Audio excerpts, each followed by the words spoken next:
Nossa Senhora de Fátima, São José Operário. Amém.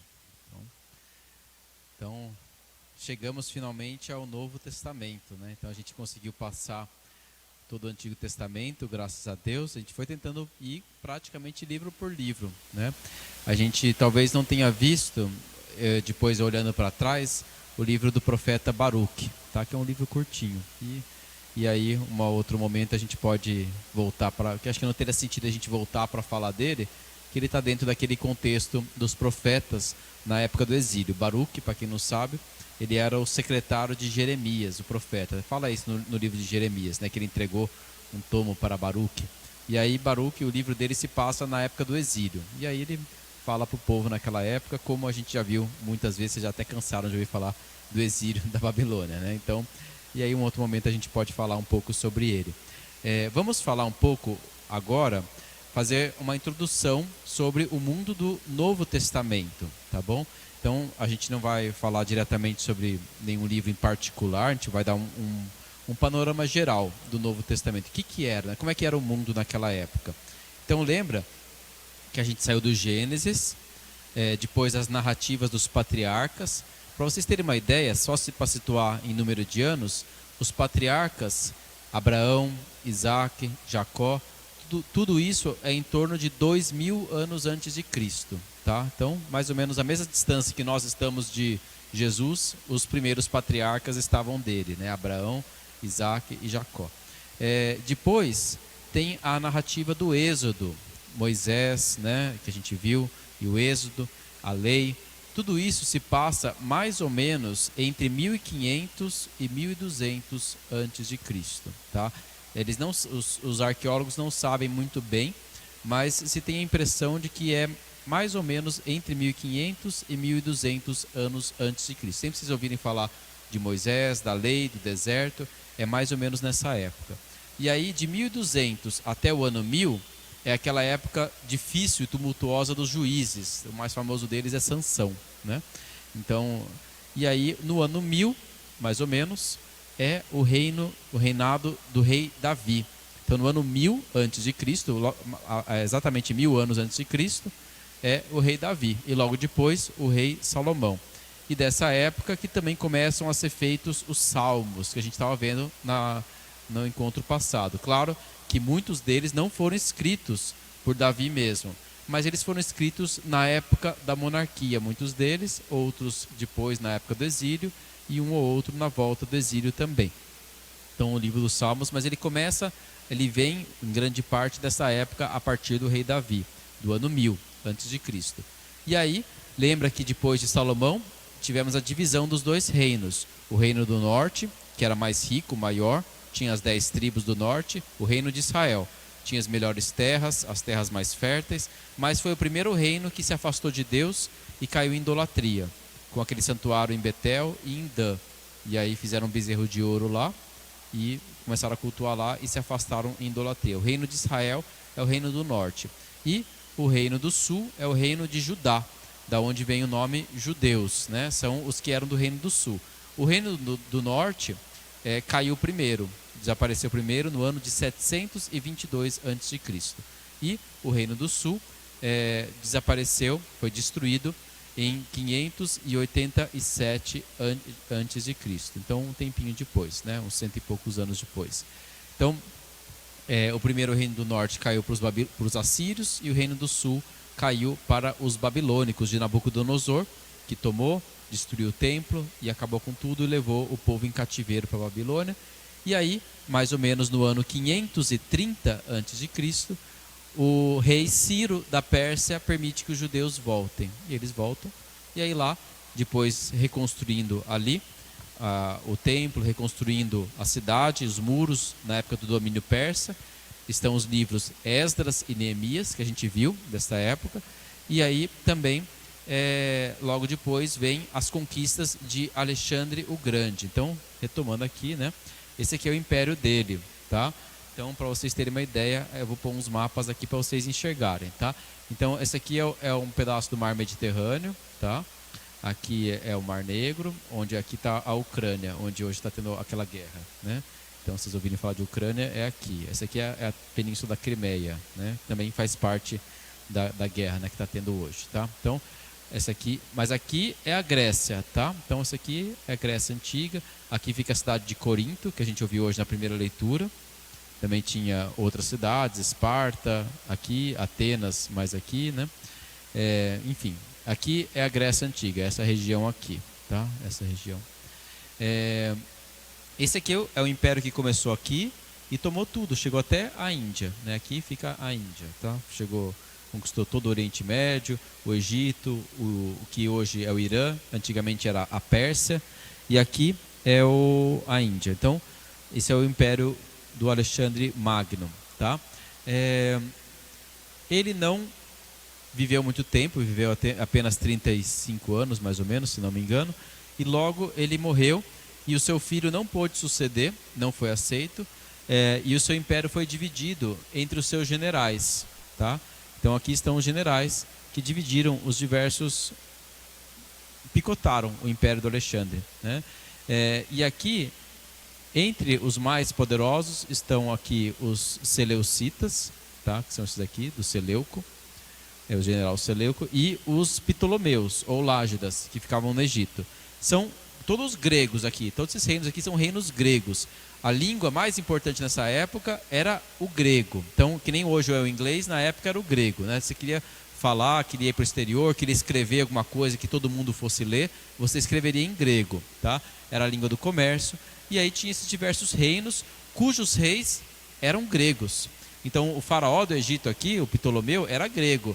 E os seus sucessores, os outros, os filhos, os netos, também eram todos gregos. Entre eles, a mais famosa de todas é a chamada Cleópatra, né? Que não é a primeira Cleópatra, se não me engano, ela é a Cleópatra sétima, não sei. Mas ela é aquela famosa Cleópatra do Egito, do Marco Antônio. Então ela era uma descendente do Ptolomeu, um dos generais do Alexandre o Grande.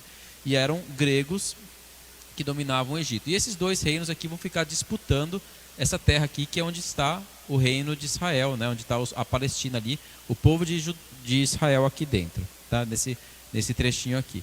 E na época em que esses dominarem, os de azul, lembra que é a época da tradução da Bíblia para o grego, né? Então a Bíblia foi traduzida para o grego, e isso é muito importante. Por quê? Porque a Bíblia, que era usada muitas vezes na diáspora, nos judeus que viviam fora da Terra Santa, muitas vezes foi essa Bíblia escrita em grego. E os apóstolos, Paulo e os outros, muitas vezes, quando eles vão escrever os seus escritos do Novo Testamento, eles vão usar para citar o Antigo Testamento a versão grega, tá? Um exemplo que a gente vê muito claro é no Evangelho de Mateus. No Evangelho de Mateus fala assim, quando a Virgem Maria fica grávida, o evangelista fala assim: isso aconteceu para se cumprir o que o profeta havia dito. Eis que uma virgem conceberá e dará à luz um filho, né? Mas essa palavra virgem, ela está no Antigo Testamento grego.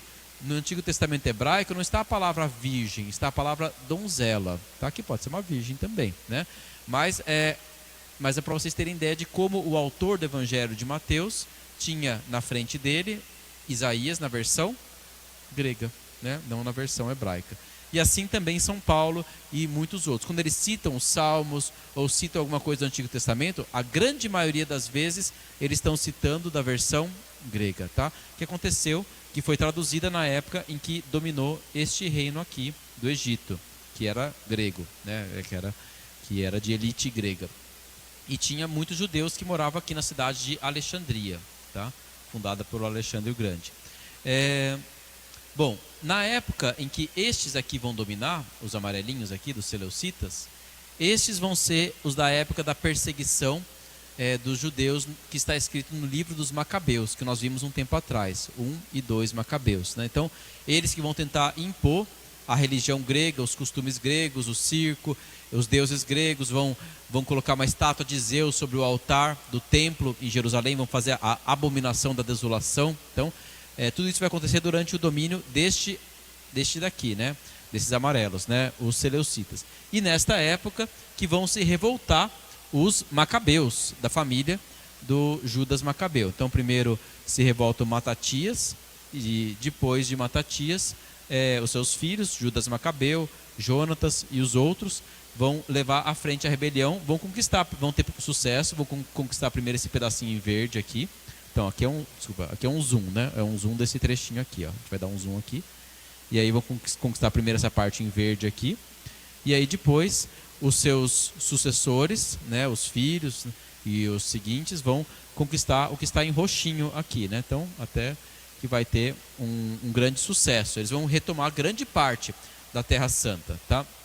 Um dos mais fortes desses sucessores deles é um chamado João Hircano. Ele está narrado lá no primeiro livro dos Macabeus, as campanhas, as guerras que eles fizeram para tentar libertar os judeus da dominação grega e impor a religião judaica. E até a força. Eles pegavam os meninos e circuncidavam à força até os meninos que não tinham sido circuncidados. Então, muitos foram até forçados a serem marcados como judeus, né? Então teve muita violência nessa época, esse João Hircano. E eles queriam tirar de todo Israel as influências pagãs. Eles rededicaram o templo em Jerusalém, né? Existe essa festa da dedicação do templo, Jesus fala dela no Evangelho, ele sobe no Evangelho de São João para a festa da dedicação do templo. E além disso, estes asmoneus ou macabeus, eles tinham uma certa inimizade com os samaritanos, que desde muito tempo, lembra da época da reconstrução do templo, quando os judeus voltaram da Babilônia, os samaritanos foram meio contra, impediram, fizeram intrigas com o rei da Pérsia para que não deixar que eles fizessem o trabalho de reconstruir o templo, de reconstruir os muros, e aí foi difícil, né? O rei Dario teve que dar um documento, enfim, teve muita inimizade já desde aquela época entre os chamados samaritanos, que habitavam aqui, perto do Monte Garizim, onde tem a cidade da Samaria, e os judeus do sul. Então eles já tinham essa inimizade. E no auge dessa inimizade, o João Hircano, que era daqui, pegou e destruiu o templo dos samaritanos que ficava no Monte Garizim. Então essa é uma segunda razão para os judeus e samaritanos se odiarem. A primeira é que os samaritanos atrapalharam a reconstrução do templo aqui, com intrigas com a Pérsia. E a segunda razão é que nessa inimizade, os judeus, logo antes de Jesus nascer, mais ou menos uns 100 anos antes, 107 anos antes, então eles destruíram o templo dos samaritanos que ficavam sobre o Monte Garizim. A gente vê um pouco o eco dessa controvérsia naquele discurso de Jesus com a samaritana, no Evangelho de São João, no capítulo 4, quando ela fala para ele assim: Senhor, vejo que és um profeta. Os nossos antepassados adoraram aqui neste monte, mas vós dizeis que é em Jerusalém que devemos adorar a Deus, né? Quem está certo? E aí Jesus responde, né? Vós adorais o que não conheceis, nós adoramos o que conhecemos, porque a salvação vem dos judeus, mas virá um dia, está chegando a hora, e a hora é agora, em que os verdadeiros adoradores adorarão o Pai em espírito e em verdade, porque são estes que o Pai procura. Mas então a gente vê já nesse discurso da samaritana essa controvérsia, né? Olha, a gente adorava aqui neste monte. Os judeus dizem que é em Jerusalém, eles até destruíram o nosso templo aqui, né? Onde que é o lugar onde deve ser adorado a Deus? Então tem a ver com essa controvérsia, né? Que aconteceu mais ou menos 100 anos antes 100 anos antes do tempo de Jesus. E é por isso que os samaritanos e os judeus se odiavam, né? Quem assistiu aquele seriado The Chosen vê até os samaritanos cuspindo nos judeus, né? Quando eles passam por perto, né? Então essa é uma das razões, tá? Bom, esta dinastia dos Asmodeus, que eram descendentes dos Macabeus, depois era da tribo sacerdotal, elas eram da tribo de Levi, não eram da tribo de Judá.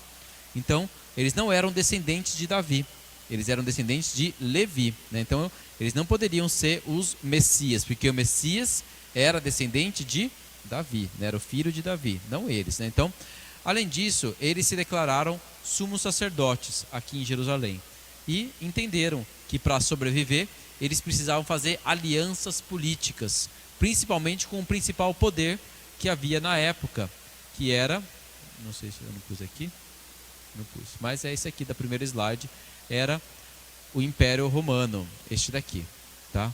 Então ainda não era o Império, já passou a ser o Império, né? Depois no ano 30 a.C., mas aqui eles, vocês conseguem ver que a parte de Jerusalém está branquinha aqui, não pertencia ao Império Romano ainda, mas era um estado cliente. Olha o tamanho dessa potência aqui e o tamanhinho que Jerusalém ficava aqui, né? Então, eles entenderam que para sobreviver, eles tinham que fazer aliança, né, com os romanos e serem bons súditos. Então, era um reino meio cliente ali, que ficava ali meio de aluguel, né? Ainda não era posse de Roma diretamente, mas fazia aliança e tinha certos rituais, certas coisas do mundo romano. Tá? Bom, esse é exatamente o mundo na época de Jesus. Tá? Bom, vamos lá. Tinha diversas facções dos judeus na época de Jesus. Tá? Então, na época de Jesus, tinham diversos grupos de judeus. A gente ouve falar deles no Novo Testamento. O mais que a gente ouve falar, um dos que a gente mais ouve falar, é os chamados fariseus, que vem do hebraico perushim, tá? Que significa mais ou menos separados, né? Separados dos outros.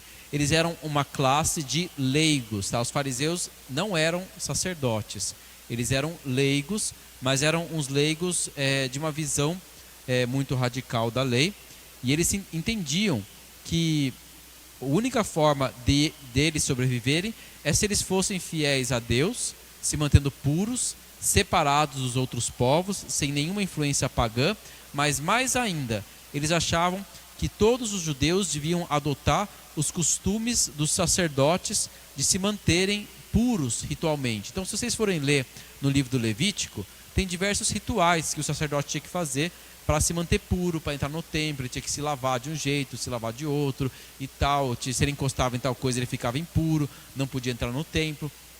E os fariseus tinham a visão de que todos os judeus deviam viver essas leis de pureza até o extremo, tá? E aí que vem aquela controvérsia de Jesus. Fala, não é o que entra no homem pela boca que o torna impuro, mas é o que sai pela boca, né? Porque da boca sai do que o coração está cheio, né? As injúrias, as agressões, os adultérios, enfim, tudo, né? Mas vem dessa controvérsia com os fariseus, né? Os fariseus, eles entendiam que para se manterem fiéis a Deus, eles tinham que manter o código de pureza ritual que os sacerdotes usavam no templo em Jerusalém, especialmente os rituais de se lavar e a questão de não se misturar, não entrar nas casas dos pagãos, não tocar neles, enfim. E eles começaram a colocar tantas leis e tantos costumes sobre o povo que virou uma carga insuportável para eles, né? Então, e além disso, essa separação que os fariseus tinham, ela não condizia com o fato de que nas profecias, especialmente em Isaías, se prometia que Jerusalém seria o centro para todas as nações reconhecerem a Deus, não só os judeus, né? Então, com os fariseus, eles tinham a visão de um judaísmo, dos judeus muito fechados, né? Somos nós, né, os perfeitos, os puros, e a gente não pode nem encostar nos outros, nem se misturar. Eles tinham um pouco essa visão porque eles entendiam que todas as desgraças que tinham acontecido com Israel tinham acontecido porque eles tinham se misturado com os pagãos e adotado os costumes deles, tá?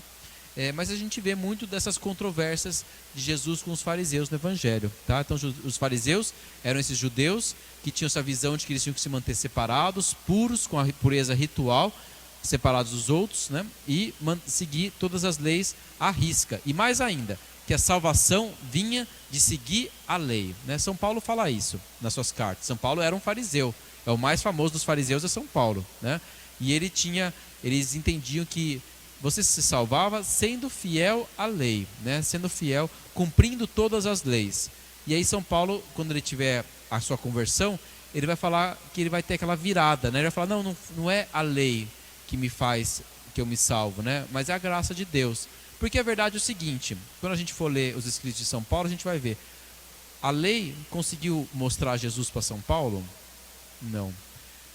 Quem mostrou Jesus para São Paulo? A experiência que ele teve no meio do caminho, né?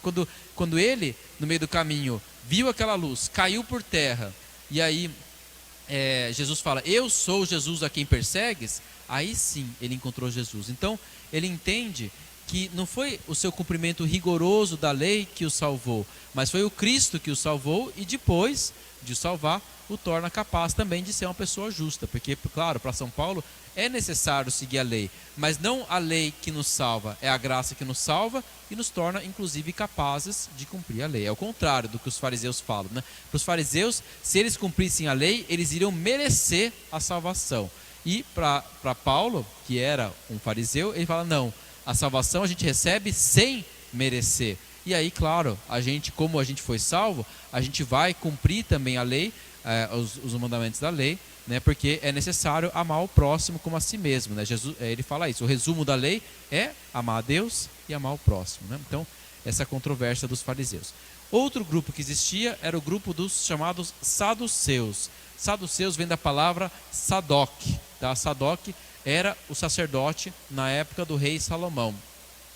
Esse Sadoc vai ser dele que vão descender a maioria dos sumos sacerdotes de Jerusalém, tá? Dos sacerdotes vão vir da linhagem de Sadoc. E todos os sacerdotes na época de Jesus, eles diziam, pelo menos, né, eles achavam que eram descendentes de Sadoc. A gente não sabe se realmente eram ou não, mas eles se diziam descendentes dele, de Sadoc, que era sacerdote, sumo sacerdote na época de Salomão. Os saduceus, sim, esses eram o clero, esses eram os sacerdotes, tá? Da época de Jesus, tá? Então, muitos deles, muitos dos sacerdotes eram chamados saduceus. E esses aqui viviam mais ligados ao templo em Jerusalém, tá? Não viviam tão espalhados assim, né? Eles viviam mais ligados ao templo em Jerusalém. Eles eram a elite religiosa e eles tinham eles eram muito conservadores em relação à palavra, ao Pentateuco, à lei, mas eles eram liberais nos costumes. Então, o que isso significa? Os fariseus, para eles a Bíblia deles, né, o cânon das Escrituras, era mais ou menos o que hoje é o Antigo Testamento dos judeus, e o que é a Bíblia dos judeus, né, claro, e mais ou menos o que é a Bíblia, o Antigo Testamento dos protestantes, tá? Dos evangélicos. Então, aqui é os fariseus. Os saduceus, para eles, a Bíblia, os escritos sagrados, eram apenas os 5 primeiros livros de Moisés: Gênesis, Êxodo, Levítico, Números e Deuteronômio. Só, mais nada. Para os fariseus, não. Para os fariseus, além desses 5 primeiros livros, tinha chamados profetas anteriores, que a gente viu: Josué, Juízes, 2 Samuel, 2 Reis, 2 Crônicas, Esdras, Neemias, Ruth, enfim, né? E os profetas, né? Isaías, Ezequiel, Jeremias, Daniel e os livros da sabedoria, né? Então, Provérbios, Eclesiastes, Jó. Então, todos esses livros faziam parte das escrituras dos fariseus, mas não dos saduceus. Dos saduceus, só aqueles 5 primeiros livros de Moisés, atribuídos a Moisés, né? O Pentateuco, tá? Então é por isso que quando Jesus vai argumentar com eles a respeito da ressurreição, Jesus não cita Daniel, né, que fala, Daniel mostra claramente, né? Naquele dia Miguel vai soar a trombeta e muitos dos que estão nos mortos vão ressuscitar, uns para a vida eterna, outros para o castigo eterno, né? Então tá lá, Daniel, claramente, né? A ressurreição, né? Não tão claro em Ezequiel, capítulo 37, os ossos secos, né, que Deus ressuscita, põe carne e pele e o espírito. Mas quando Jesus vai falar com os saduceus, ele não lembra de nenhuma dessas escrituras. Ele lembra lá Deus no Êxodo falando com Moisés na sarça ardente, né? Eu sou o Deus de Abraão, o Deus de Isaac, o Deus de Jacó. Ele não é um Deus de vivos, de mortos, mas um Deus de vivo, porque para ele todos vivem, né? Então é isso que Jesus usa. Por quê? Porque se Jesus citasse Daniel para os saduceus, óbvio que eles não iam aceitar, porque para eles Daniel não era escritura sagrada, mas o Êxodo era. Então Jesus usa o Êxodo para falar com os saduceus, tá? E eles eram liberais nos costumes. Então eles eram conservadores na religião.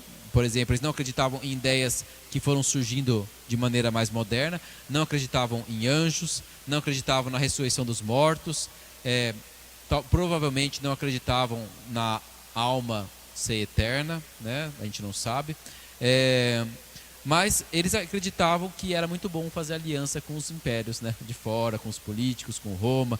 Então, nos costumes, eles entendiam que era bom cooperar com os pagãos em volta, né? Eles eram liberais nos costumes, mas conservadores no que eles tinham como religião, tá?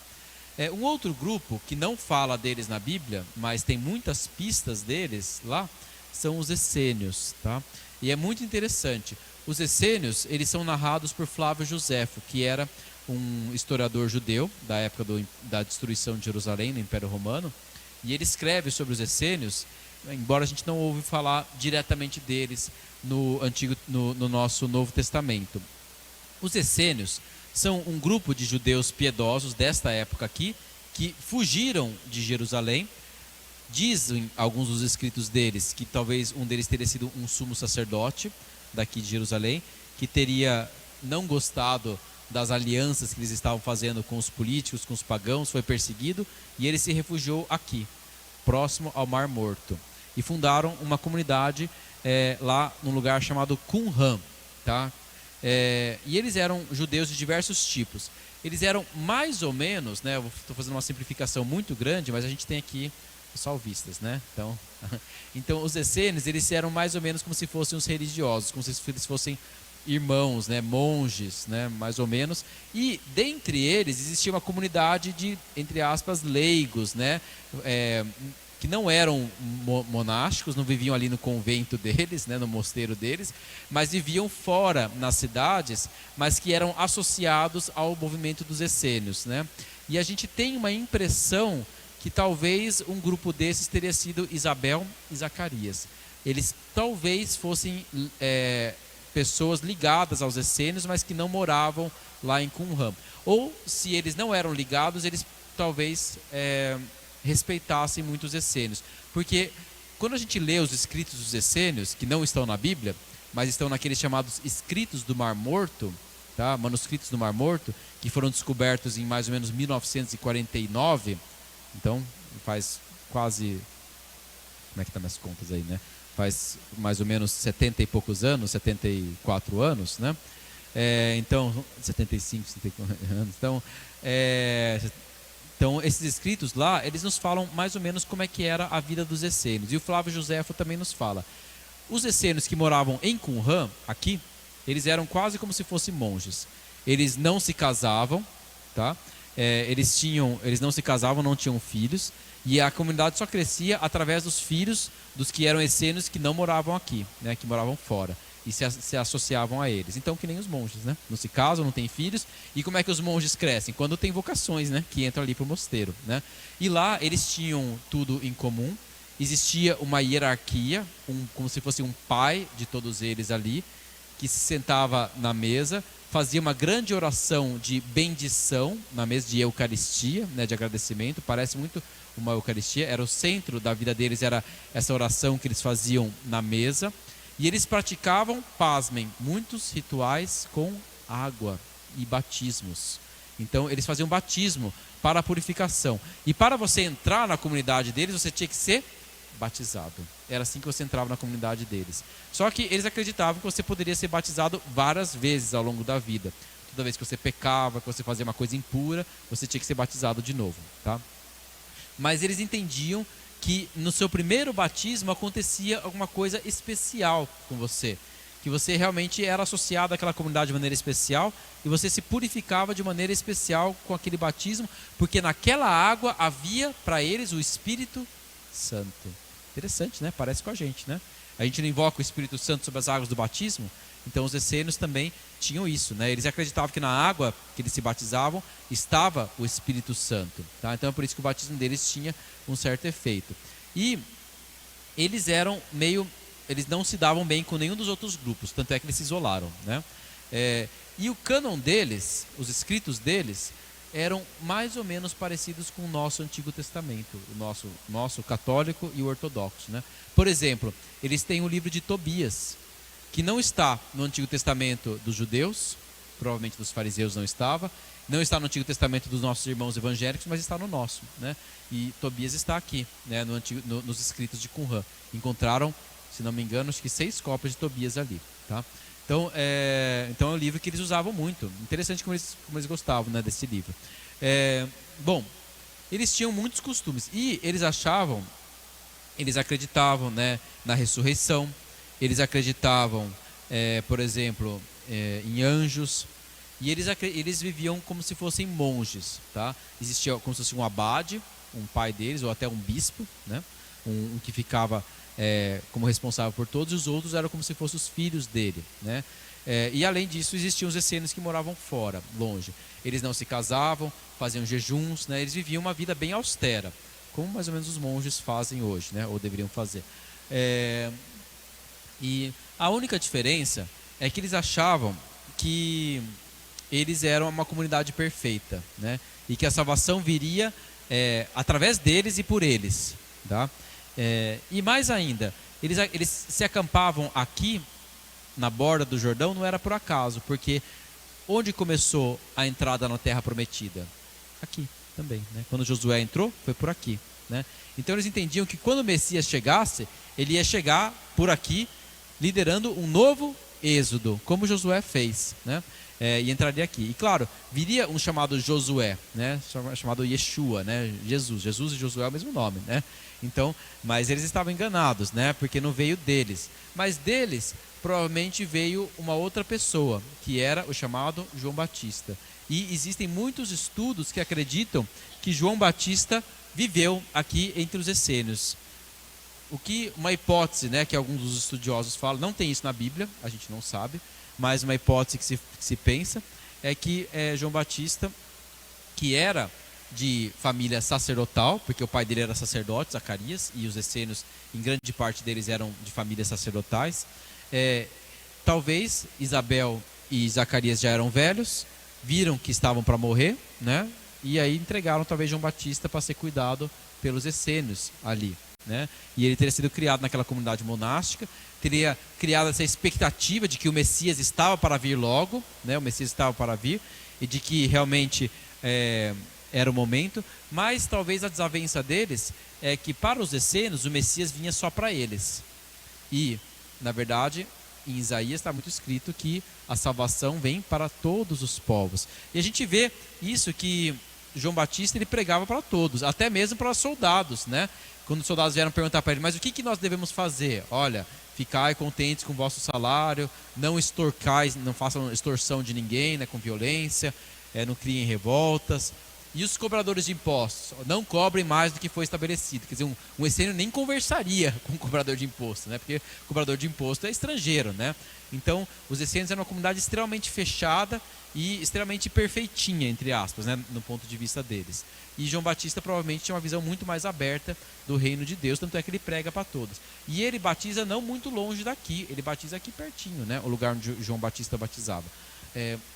Uma outra pista de que João Batista era essênio é que ele se vestia com o quê? Com pele de camelo, e comia gafanhotos e mel silvestre, né? Então, comia só coisas que tinham ali naquela região desértica. Por quê? Porque quando um essênio era excomungado, era expulso da comunidade, ele não podia comer nada, né, que crescesse. Ele não podia plantar, ele não podia ter terra, ele não podia pegar comida de ninguém lá dos essênios, nos vilarejos. Ele tinha que comer do que a terra oferecia para ele, né? E de fato João Batista faz isso, né? Ele come do que a terra oferece, gafanhotos, mel, tá? E é isso, né? E se vestia com pele de carneiro, tá? Bom, então é isso, né? Esses são os essênios, né? São um grupo curioso. A gente não sabia quase nada sobre eles, até encontrar esses escritos do Mar Morto, há mais ou menos 70 anos atrás, né? Então é interessante. Mas o Flávio Josefo falava bastante dele. O Flávio Josefo, que era esse historiador da época do Império Romano, escrevia bastante deles, e a gente até achava, nossa, mas será que foi uma coisa meio inventada, tal? Até que encontraram os escritos, né? E esses escritos que eles encontraram é curioso, porque foi um beduíno árabe que estava ali andando nas cavernas ali, e encontrou uns jarros ali, e dentro dos jarros os pergaminhos deles, um monte de pergaminhos, com vários escritos do Antigo Testamento, vários livros apocalípticos, né? E aí esse beduíno foi lá e achou, isso aqui deve ser uma velharia aqui, vou vender no mercado. Vendeu ali a preço de banana no mercado. E aí quando foi um dos padres, né, que estava lá na Terra Santa, que encontrou, falou, nossa, mas isso aqui não é qualquer coisa, isso daqui é um negócio de muito, muito, muito precioso, né, de 2000 anos atrás, né. E aí que eles começaram a escavar lá e foram procurar e encontraram todos os escritos, né? Então E aí o pessoal do Instituto Bíblico de Jerusalém, os dominicanos, muitos deles encontraram, escavaram lá, e hoje esses escritos estão guardados. E muitos deles, às vezes, são as cópias mais antigas que a gente tem de certos livros do Antigo Testamento. Por exemplo, Isaías, né? Então, as cópias mais antigas de Isaías, se não me engano, elas são desses escritos de Qumran, pelo menos trechos deles, tá? Então, é muito interessante. Bom, outro grupo, os Zelotas. A gente ouve falar de Simão o Zelota, né? Era um dos 12 apóstolos, Simão o Zelota. Provavelmente ele era desse partido aqui, né? Esse partido dos Zelotas são chamados zelosos, né? Vem de zelo. E eles eram judeus extremamente preocupados em livrar Jerusalém do domínio romano, tá? Então, para eles, a salvação viria através da libertação política do domínio dos estrangeiros, tá? Então, eles eram muito zelosos, muitos deles se envolviam em atos terroristas, tá? Uma facção deles eram chamados de sicários. Esses sicários eram um dos grupos de zelotas e eram terroristas e faziam assassinatos e tal. Então, muitos deles eram extremistas políticos que queriam o fim do domínio romano, tá? E o judaísmo comum, então, que é daqui que Jesus pertence, né? Qual desses que Jesus pertence? Esse aqui, né? Nenhum dos outros, né? Jesus era um judeu comum, como todos os outros. Ele não era fariseu, não era saduceu, não era essênio, nem zelota. Embora a gente vê muitas coisas que Jesus fala, ele tem em certo algo em comum com os essênios. Então é possível que Jesus tivesse algum contato com eles. E além disso, alguns dos discípulos de Jesus provavelmente foram essênios ou tiveram contatos com eles. Um deles que dá a impressão é Marcos, que talvez não tenha sido discípulo direto de Jesus, mas Marcos dá a impressão de talvez ter sido essênio em algumas coisas do evangelho dele, e principalmente São João, que foi discípulo de João Batista, né? Então São João foi discípulo de João Batista, talvez tenha tido contato com os essênios, ou talvez tenha tido contato com a teologia de João Batista, e por isso que muitos temas que aparecem no evangelho de São João, de luz e sombras, águas, né? Fala muito das águas, né? Quem tem sede, vem a mim e beba, do seu interior jorrarão rios de água viva, né? Esse tema, né? O encontro com a samaritana à beira do poço. Então, assim, esses temas, né? E até o próprio discurso do pão da vida de Jesus, né? Tudo isso tem muito a ver com os escritos dos essênios, quem estuda, né? Então, talvez João, o evangelista, o discípulo amado, talvez viesse do grupo dos essênios, ou talvez ele tenha tido contato com eles, ou talvez ele tenha tido aprendido muitas coisas por causa de João Batista. E o judaísmo comum? O que o judaísmo comum na época de Jesus tinha? Bom, a maioria dos judeus naquela época, muitos não sabiam ler, e eram pessoas simples, não eram pessoas super instruídas, especialmente se fosse ver lá em Nazaré, que era uma cidade longe, né, do grande centro urbano que era Jerusalém. Então, o que eles tinham em comum? Primeiro, todos os judeus acreditavam que havia um único Deus e que tinha se revelado a Moisés. Escuta, Israel, o nosso Deus é o único Deus. Amarás o Senhor teu Deus com todo o teu coração, com toda a tua alma, com todo o teu entendimento. Então, esse Shema Israel, escuta Israel, que os judeus falam até hoje 7 vezes por dia, é uma das coisas mais marcantes. O Deus é um. Não existe outro Deus, eu não posso colocar nada no lugar dele. Nosso Deus é um único Deus. E esse único Deus falou com Moisés. Por isso escuta, é um Deus que fala. Não é só um Deus distante lá longe, né? Mas é um Deus que fala. Então a gente pode escutar. Escuta Israel, né? Escuta os seus mandamentos. Ele fala, ele dá mandamentos, ele pede, ele chama. Então, escuta Israel, nosso Deus é o único Deus, e ele falou, ele se revelou principalmente através de Moisés. E existe uma única lei, uma Torá é lei, né? Que era lida diversamente. As pessoas tinham várias interpretações das leis, mas era uma única lei. E para interpretar a lei existiam os chamados mestres da lei. Então eles iam lá nas sinagogas e interpretavam a lei. Falavam, olha, a lei de Moisés diz isso, eu entendo que isso significa isso, porque o rabino tal falou isso, o outro rabino falou aquilo, e eu entendo que essa lei significa isso, tá? E é por isso que quando as pessoas ouvem Jesus falar, eles falam, Jesus prega diferente, ele prega como alguém que tem autoridade. Porque os mestres da lei falavam o seguinte, falavam, olha, Moisés disse isso, e tal estudioso interpreta desse modo, outro estudioso interpreta daquele modo, outro interpreta desse. Eu entendo que a interpretação melhor é essa daqui. E Jesus fala, olha, foi dito, eu porém vos digo. Então ele está falando com autoridade, mas eu quem, né? Eu que dei a lei, ué. Se ele pode, se ele está falando que mais até que Moisés, é porque ele tem mais autoridade que Moisés, né? Que deu a lei. E quem que deu a lei para Moisés? Deus. Então quando Jesus fala isso, ele está se revelando como Deus. Eu sou a lei, eu que dei a lei para Moisés, né? E é por isso que ele fala com autoridade. Então não é a interpretação dele da lei, ele é a lei, ele que deu a lei para Moisés, ele sabe o sentido dela, né? Então a gente entende. Então, mas os judeus da época de Jesus acreditavam que havia uma única lei que era interpretada diversamente dependendo do seu mestre que você seguia, né? Existia, por exemplo, duas correntes principais entre os mestres da lei. Existia os da linha de Shammai e os da linha de Hillel, tá? Os da linha de Shammai eram mais assim, rígidos em relação à lei. Então, por exemplo, e os da linha de Hillel eram mais liberais, né? Em média, né? Varia. O mestre de São Paulo, Gamaliel, era da linha de Hillel, tá? E o da linha de Shammai era mais estrito. A gente vê essa discussão da lei, por exemplo, quando eles vão perguntar para Jesus a respeito do divórcio, né? Mestre, é lícito se divorciar de sua mulher por qualquer motivo?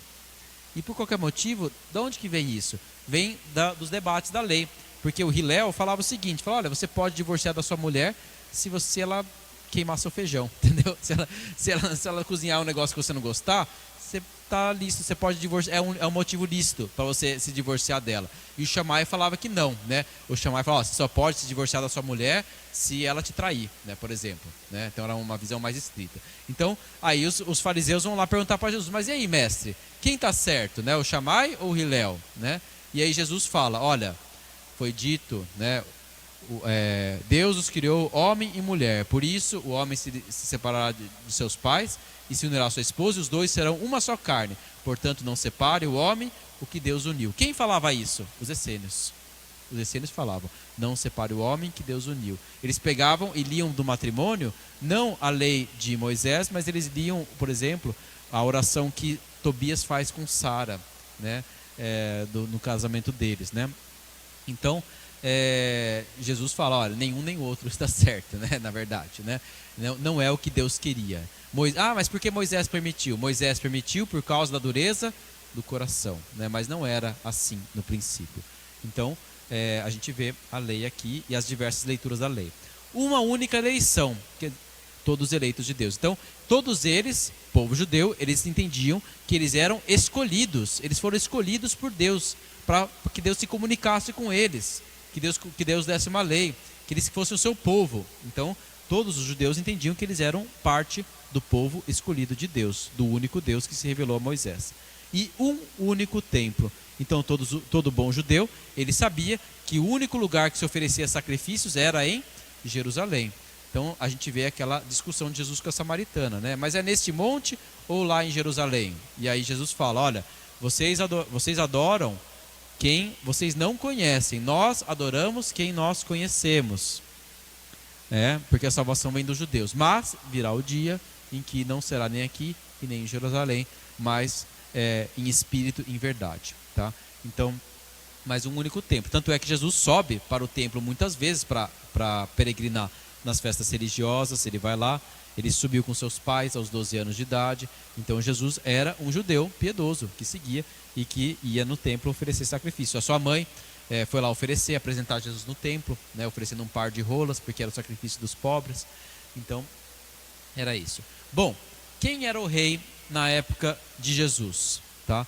Então, tem todos aqueles asmodeus que a gente falou, e uma das filhas deles, dos asmoneus, vai se casar com um indumeu, que é daqui, ó, dessa região aqui, que não era exatamente judeu, era um indumeu, chamado Herodes. Então, a Mariam, tá? Mariam, que é Maria, ela vai se casar, é uma das princesas daqui dos asmodeus, ela vai se casar com ele, e ele vai ser muito esperto e vai ser capaz de tomar todo o reino dos asmodeus, e ele é chamado Herodes o Grande. Ele vai reinar de 37 a.C. até o ano 4 a.C. E é por isso que a gente tem essa ideia de que, na verdade, a nossa contagem de anos não está certa. Jesus não nasceu no ano 0, né? Calcularam errado, quem calculou. Jesus nasceu, tem que ter nascido antes do ano 4 antes de Cristo, porque o cálculo, o monge que calculou não calculou muito bem, né? Mas isso a gente ficou sabendo depois, né? Mas seja como for, Herodes morreu aqui, e a gente vê na Bíblia claramente que esse Herodes estava vivo quando Jesus nasceu, né? Então, por isso que se tem a ideia de que Jesus tenha nascido entre 9 antes de Cristo e o ano 6 antes de Cristo, talvez, né? A gente tem essa impressão, tá? A maioria dos estudiosos acredita que Jesus nasceu no que seria o ano 6 antes de Cristo, tá? No nosso calendário. Claro que quem fez o calendário pensou que Jesus nasceu no ano 0, né? Senão não teria sentido falar em antes de Cristo, depois de Cristo. Mas esse é o Herodes o grande humanamente, porque ele ele era um grande guerreiro, unificou, tomou todo o reino, e ele fez grandes reformas. Ele construiu, por exemplo, ele encheu de pedras o templo que estava construído lá em Jerusalém. Então ele colocou pedras bonitas, polidas, lisas, e ele fez uma grande reforma, construiu uma torre, a Torre Antonina aqui. Então assim, aqui ele fez um grande complexo, e o templo deixou de ser um templo meio precário e virou um templo bonito, impressionante. Só que ele era espertinho, porque ele sabia que para governar ele precisava ser amigo dos romanos. Então ele construiu também na cidade de Cesareia, dedicada a César, por isso Cesareia, assim como Alexandria era dedicada a Alexandre. Cesareia Marítima, ele construiu aqui também um templo para Júpiter. E lá, Júpiter, o deus maior dos romanos, que é o deus do trovão, ele também ofereceu sacrifícios. Então ele fazia sacrifício para Júpiter, para agradar os romanos, e também vinha aqui no templo de Jerusalém oferecer sacrifícios para o Deus de Israel. Então ele era o típico político, né? Queria agradar todo mundo, queria ficar bem, e ele construiu esse templo aqui. Foi uma grande obra. Tanto é que a gente vê isso refletido quando os discípulos falam para Jesus assim: vede, mestre, que construções, que pedras. E aí Jesus fala: estão vendo tudo isso aí? Não vai sobrar pedra sobre pedra, né? Tudo será destruído. E os discípulos ficam impressionados: nossa, mas quando vai ser isso, né? Mas por quê? Porque Herodes tinha acabado de reformar o templo, né? Tinha feito um templo impressionante e bonito. Então, além de ter feito várias outras grandes obras. Mas a gente sabe que, além de ter feito isso, ele era um homem extremamente cruel, tá? E sanguinário. E não só pelo que ele fez na Bíblia, tá? Então isso daqui, né, o massacre dos santos inocentes em Belém, que a gente vê lá no Evangelho de Mateus, né, que Herodes manda matar todos os meninos abaixo de 2 anos de idade em Belém, porque ele tinha medo de que dali viria um rei que iria tomar o seu lugar, quando os magos não voltaram para dar notícia para ele. Então, não tem isso escrito em nenhum outro lugar, só na Bíblia. Mas é muito condizente com a personalidade de Herodes, porque Herodes mandou matar os 3 filhos dele, por exemplo, tá? que tinham disputas com ele, e ele se irou com os filhos dele, então ele mandou matar 3 filhos dele, e então ele era uma pessoa realmente cruel mesmo. Não faz todo sentido ele ter feito isso na Bíblia.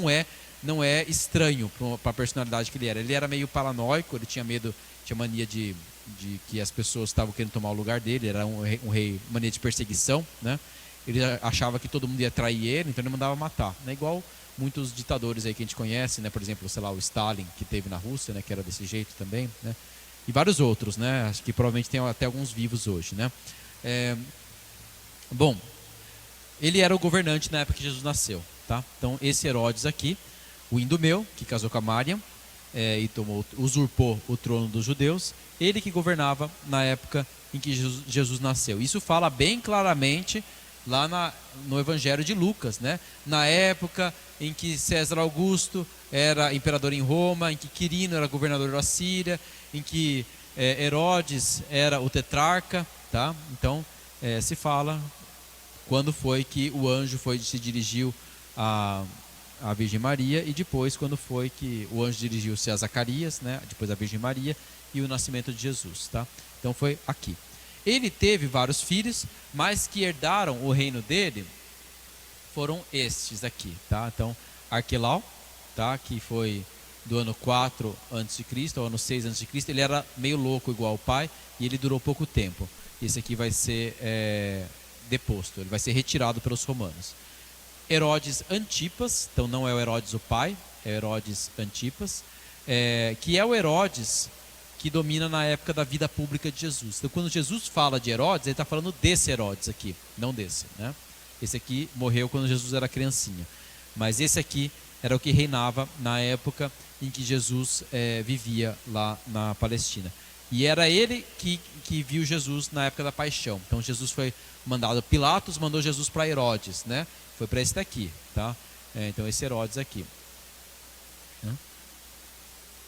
Isso, na verdade tem 3. Mas esse é o da época esse é o que massacrou as crianças. Esse aqui é o da época da paixão de Cristo, que mandou matar João Batista também, esse aqui, tá? Esse Herodes aqui, que ele se casou com a esposa de Herodes Filipe, tá? Então, e aí João Batista fala, você não pode casar com a esposa do seu irmão e tal. Isso porque isso tem influência de doutrina essênia, tá? Os essênios que diziam isso. Então Herodes, Filipe e essa Salomé que mandava na cidade de Jâmnia, tá? Que é um lugar pequenininho. Bom, quando o Arquelau foi retirado, aí vai vir para cá para ajudar a organizar o lugar, o chamado Pôncio Pilatos, que a gente fala, né? Foi crucificado sobre Pôncio Pilatos. Era um governador romano e que estava lá para ajudar a fazer a ordem conforme o Império Romano queria. Mas na época de Jesus, ali ainda era meio misturado, era meio Roma, meio não Roma, né? O Herodes ainda tinha um certo poder sobre os judeus, pelo menos um poder simbólico, tá? E aí depois, quando o templo for destruído completamente, isso aqui tudo vai desaparecer, e aí vai ter só um governador romano mesmo, tá? Mas na época de Jesus tinha um rei meio judeu ali, para tentar dar conta dos assuntos dos judeus. Por isso que Pôncio Pilatos fala, olha, vai lá para Herodes, Herodes vai julgar, né? Bom, é isso. Existe um terceiro Herodes, né? Você falou então existe mais um Herodes, tá? Então Herodes o Grande, Herodes Antipas, e existe o Herodes que mandou matar Tiago à espada, que aparece nos Atos dos Apóstolos, tá? É o chamado Herodes Agripa, tá? Que é filho desses aqui, Herodes Agripa, que é o que mandou matar Tiago à espada e aparece nos Atos dos Apóstolos. Então nenhum deles era gente boa, tá? Então, e Herodes significa filho de heróis, tá? Então, filho dos heróis gregos, né? Você vê que eles eram meio paganizados assim, né? Bom, a plenitude dos tempos, né? Então, a época de Jesus, tá? Bom, mais uma coisa. Na época de Jesus existiam judeus que moravam em diversas partes do Império Romano já.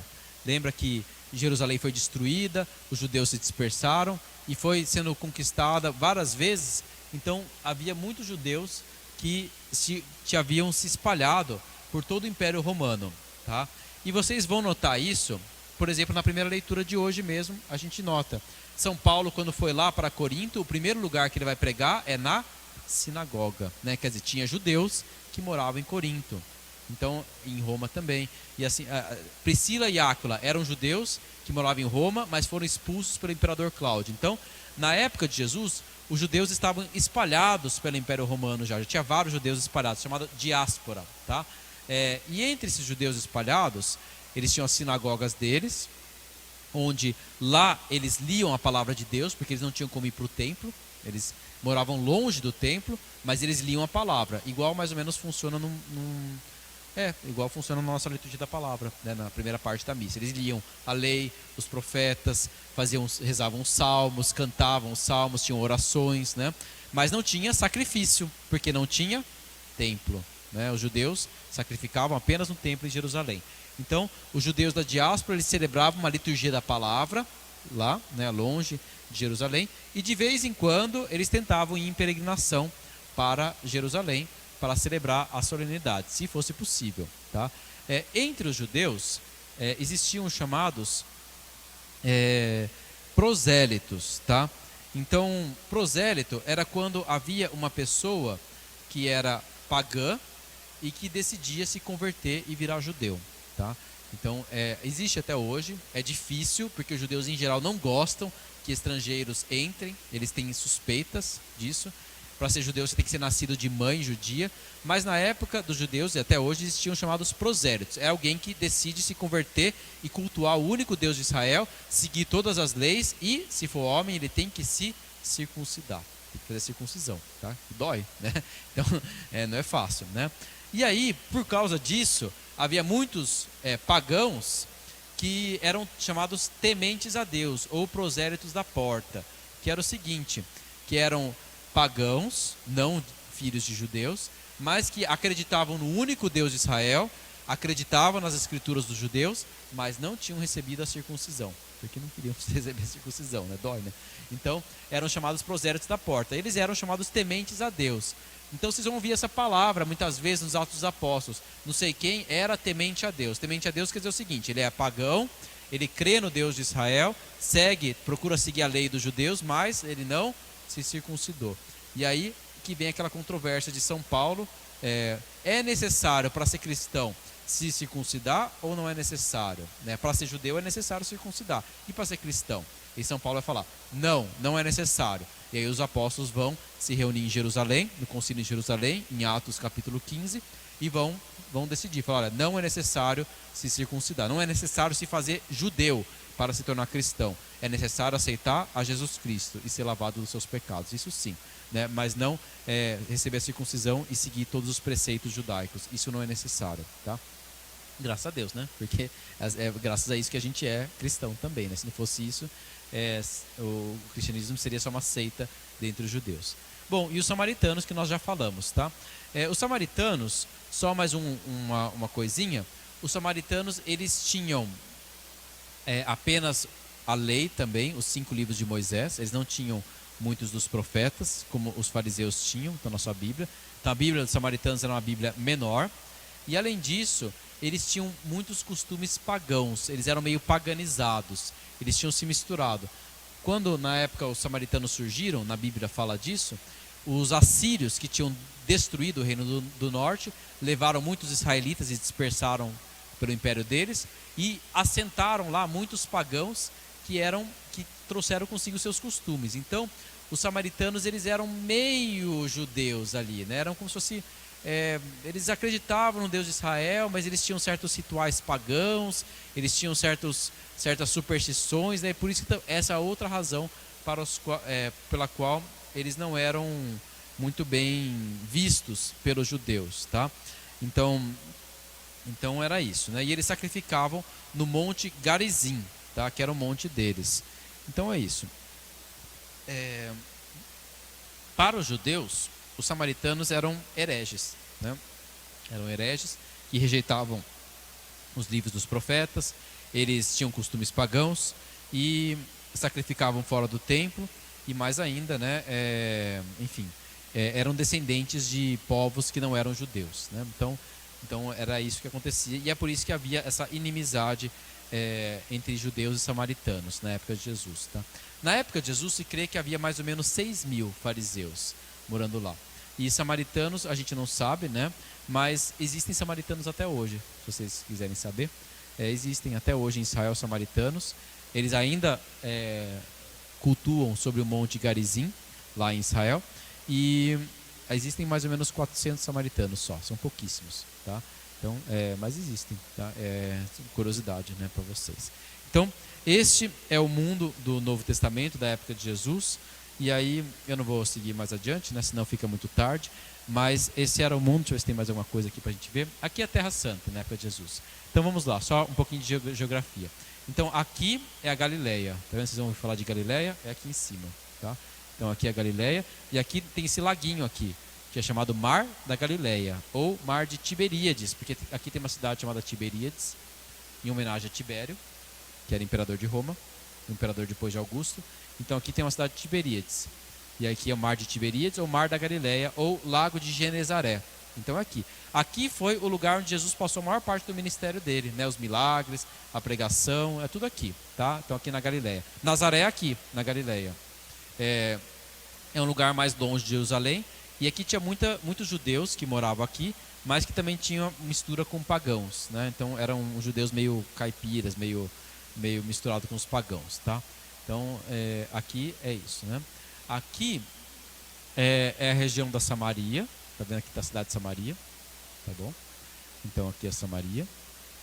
Aqui no sul é a Judéia, tá? Então aqui é a Judéia, e aqui na Judéia tem Jerusalém, Ain Carim, que é onde tem Isabel e Zacarias, a casa deles, Belém, né? Claro. aqui Qumran, Jericó, fica tudo aqui na Judéia, tá? Então a Judéia fica aqui no sul. Como é que os judeus faziam para peregrinar para cá, para vir para o templo? Eles faziam o seguinte: eles atravessavam o Rio Jordão aqui, vinham para o lado de cá e atravessavam aqui em Jericó e subiam de Jericó para Jerusalém, tá? Por que eles faziam isso? Porque eles não queriam passar pela Samaria. Eles não gostavam de passar pela Samaria, porque eles sabiam que os samaritanos eram inimigos deles, não tratavam bem. A gente vê isso, né? Jesus, às vezes, ele faz questão de passar entre a Samaria, né? No Evangelho de São João, e os judeus, muitas vezes, eles faziam esse outro caminho aqui, né? Então, era esse o caminho de peregrinação que eles faziam, seguindo o rio. Esse aqui é o Rio Jordão, tá?